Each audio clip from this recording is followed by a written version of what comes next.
Welcome to The Intuitive Therapist with Janis Cohen, therapist, clairvoyant, empath, and medium. Listen in as she takes a no-nonsense, deep dive into real human struggles and how to resolve them. Janis will share channeled information from her spirit guide team, as well as angels and archangels, to help you master your emotional, physical, financial, and spiritual destiny. And now, Janis R. Cohen. Hey y'all, this is Janis Cohen, the Intuitive Therapist here on the Intuitive Therapist podcast. So glad to be with you today. As you know, I talk about real issues, real things, because I really want to help people. Really. I talk about difficult things, painful things, and I talk about pain. That's my job, is to help people heal, experience love, experience peace and joy in their lives. And one of the things that I wanted to talk with you today about is finding sanctuary in pain's purpose. Most of us don't want to think about the pain in our lives. Most of us end up kind of at a stage where we just feel it and we don't know what to do with the pain. We don't know what to make of it. We don't know what it means, and we don't have all the answers to move forward and heal. And my job today is to teach you about how to find your sanctuary, meaning the sweet spot of pain.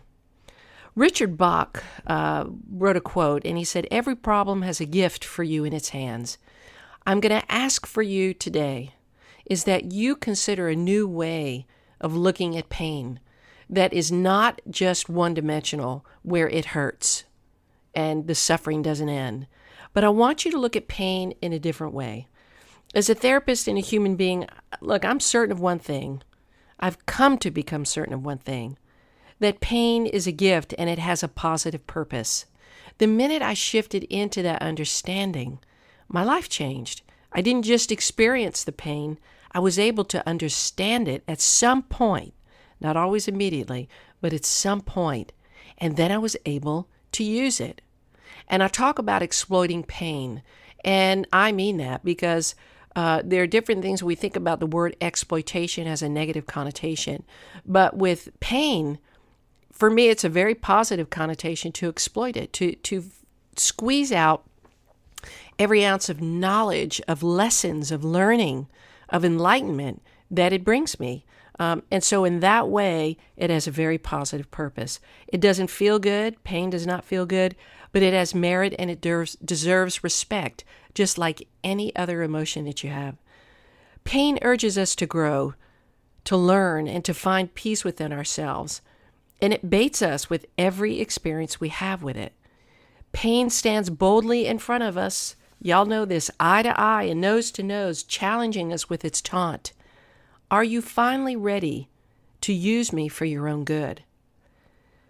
For me, after ending a toxic romantic relationship about 9 years ago, I found myself at a desperate crossroads. I could consider myself permanently broken, and I did for a little bit. Or I could fight for my self-esteem and my self-worth and get back on track. It was do or die for me, y'all, at that time. And I had to figure out what I was going to do.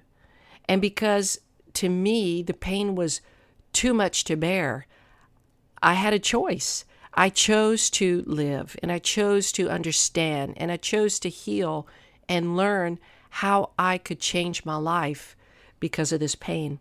You see, we're meant to be a bit broken by our painful experiences so that we can put ourselves back together again, only differently.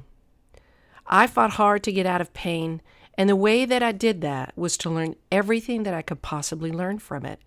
I realized that pain has a positive intention, and that if I could exploit it, I could become a better version of myself. Clients come to me all the time, the therapist, to learn how to resolve their pain. They are emotionally stuck and they want immediate relief. Who doesn't want immediate relief?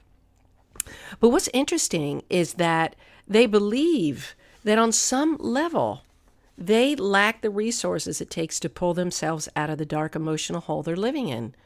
And yes, that's when we reach out for help, when we feel like we can't do something on our own. But I'm going to tell you this, each and every one of you has the capacity to get yourself out of pain. It may take more effort at times than others. You may have to truly force yourself to do something different, but there's a huge payoff in that. What most of us don't realize is that it takes one moment and one decision to shift out of this resourceless feeling state into a resourceful one. And once you learn this powerful technique that I'm going to teach you, you can apply it to any future discomfort and completely eliminate its lifespan. You get to shorten the amount of pain, the length of pain that you're in. Almost daily, I teach a powerful process to my clients that helps them make sense of their emotional struggles.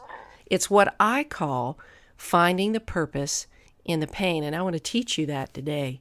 You see, most people don't view pain as a teacher. Instead, pain is, for most of us more often than not, perceived as a dark, haunting entity that's pervasive and personal and permanent. And when we consider pain permanent, we go into suffering. And then we don't feel like suffering will end. You see, when pain, we see pain as gift-bearing. If we're able to do that, then we open ourselves to receive the gifts that it has to offer. We become the artisans of the sacred place within us. And each and every one of you is your own artisan. You create your inner emotional sanctuary, y'all. And pain is unauthorized in this sanctuary. Only kindness, compassion, safety, and love are permitted.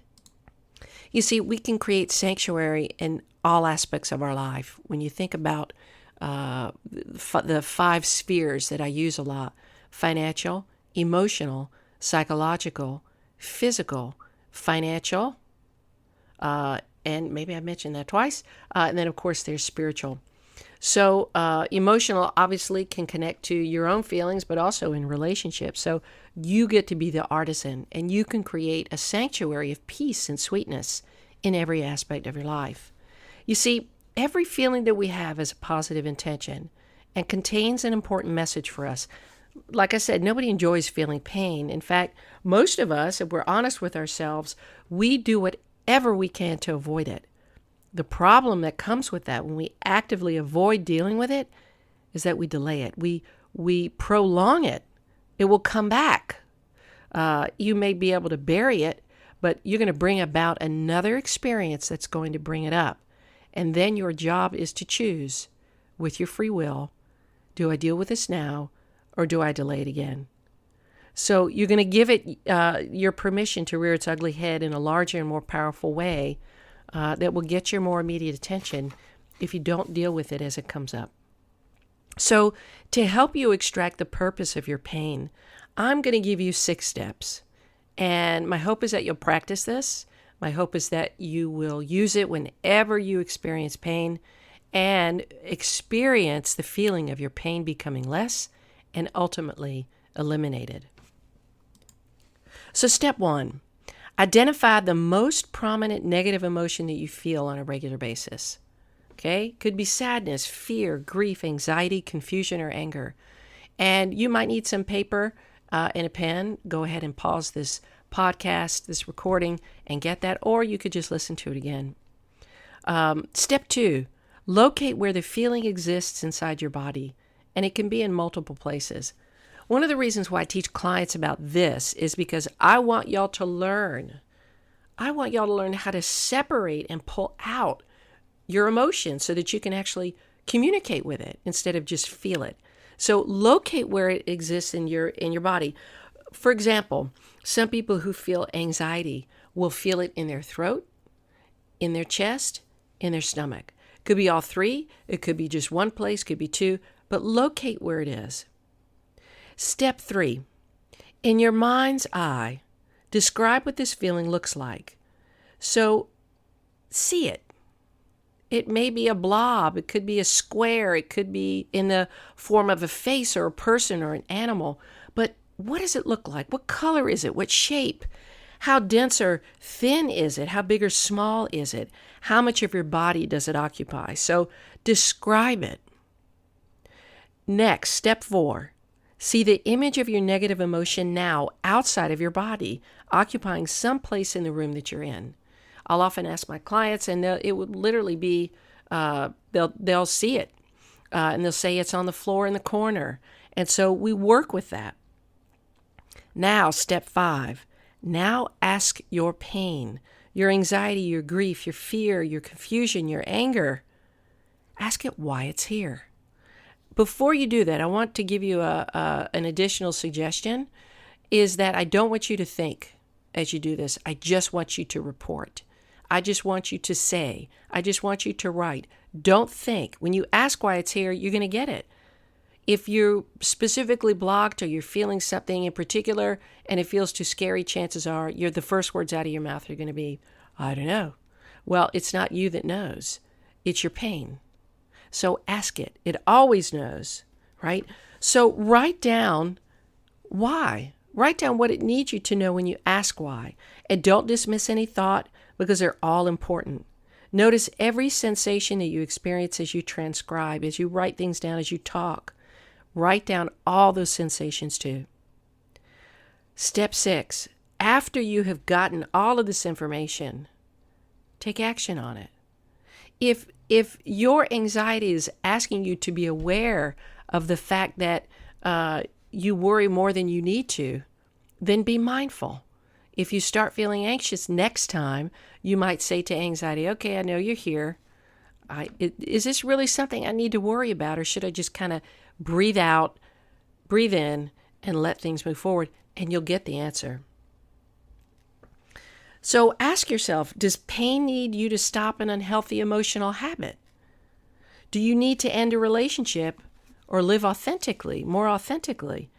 Do you need to learn to trust yourself more often? Is that what your grief, your sadness, your fear, your anxiety, your anger is asking?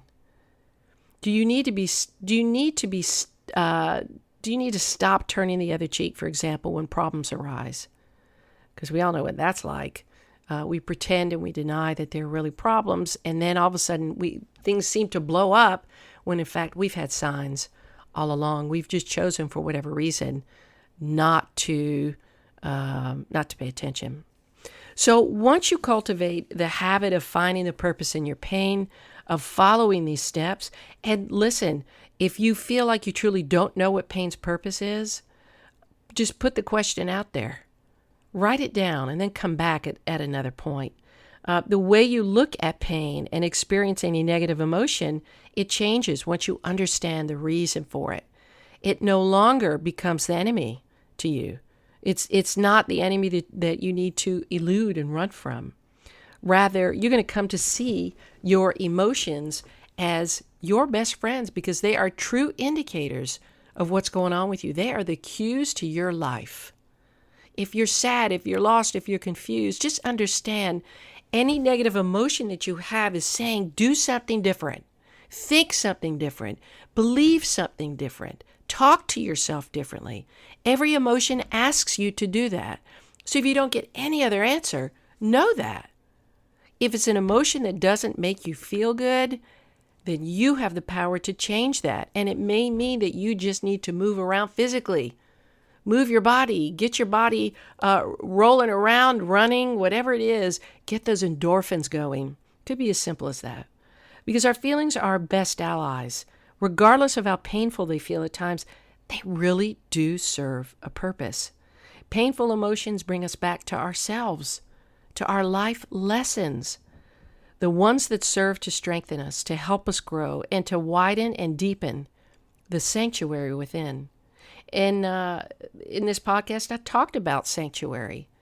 So I ask you, how will you cultivate your sanctuary when it comes to you honoring and respecting the feelings that you have, aligning with them, not running away, aligning with them so that they serve you, not just hurt you? Okay? Emotions don't hurt you. You allow them to hurt you. We do our emotions. So on that note, I ask that if you feel like you're struggling with an emotion that you just truly don't understand why it's there, you can't get through it, you want some intuitive psychic insight, reach out to me. We can do a reading around it. We can have some sessions around it just to help you move through and break through whatever challenges you have. My phone number is 404-558-3971. My email address is janis@janisrcohen.com. Email me with any questions. And please go to iTunes and rate and review this podcast. It's my pleasure to bring wisdom and understanding to more listeners. The more rates and reviews that I get, the more people I can reach. And of course, word of mouth. If you found this podcast helpful, by all means, reach out to other people and say, hey, listen to this one. This was good. She's great. Of course, yeah. So, as always, I wish you a wonderful week, a fantastic day, and always live intuitively. Thanks for listening to The Intuitive Therapist with Janis R. Cohen. If you like what you heard, the best compliment you can give us is to share this podcast with a friend and subscribe, rate, and review at iTunes.